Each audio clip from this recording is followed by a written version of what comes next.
Who owns your congressman? Today, AOC from New York's 14th District. She raised $15 million in 2024. Looking at where her money came from, 28% from large donors and 69% from small donors. Now, I usually track donors giving more than $1,000 instead of just $200, where you can really see what role wealthier people play in any given election. The problem is, I can't do that here. AOC's raw FEC data is so massive that Excel on my computer couldn't load it, and Google Sheets won't touch it either. What I can say for certain is AOC is number one in Congress out of all 535 members for the highest percentage of small donors to their campaign committee. PACs make up 0.25% of her total. The most obvious thing here is not a single corporate dollar. Let me repeat that. No corporate money. Geographically, only 0.5% is from within her district, and that's very low. Given her national stage and how many people believe in her cause, this makes sense. Marjorie Taylor Greene has very similar percentages, albeit a little higher. This is just what happens with big-name national candidates.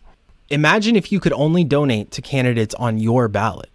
Not much super PAC spending, and given her policy positions, is it really a surprise that these groups that billionaires use to funnel money to influence elections really don't want her to win?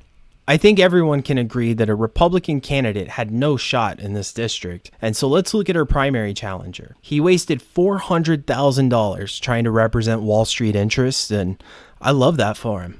So where did the money go? 46% went to media, mostly ads. Salaries took 21%, which fits her grassroots approach. The rest is mostly standard consultant and political spending. So to recap, 15 million raised, 16 million spent, most from outside the district. Number one in Congress by small donor percentage. 0 corporate dollars. None. So who owns AOC? It looks like the people do. Her policies, votes, and speeches all line up with that. And she's kept her promise to reject corporate money. I'd give her finance report card an A+.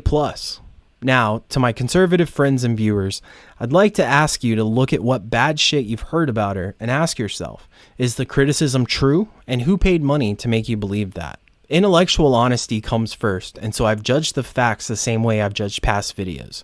Now, that doesn't mean it's without bias because I'm a huge supporter of her politics. So much so that we made a shirt supporting her. Check it out at freespeechsupply.co. As long as she maintains this course, I'm in her corner. And so when you see AOC, you tell her that you know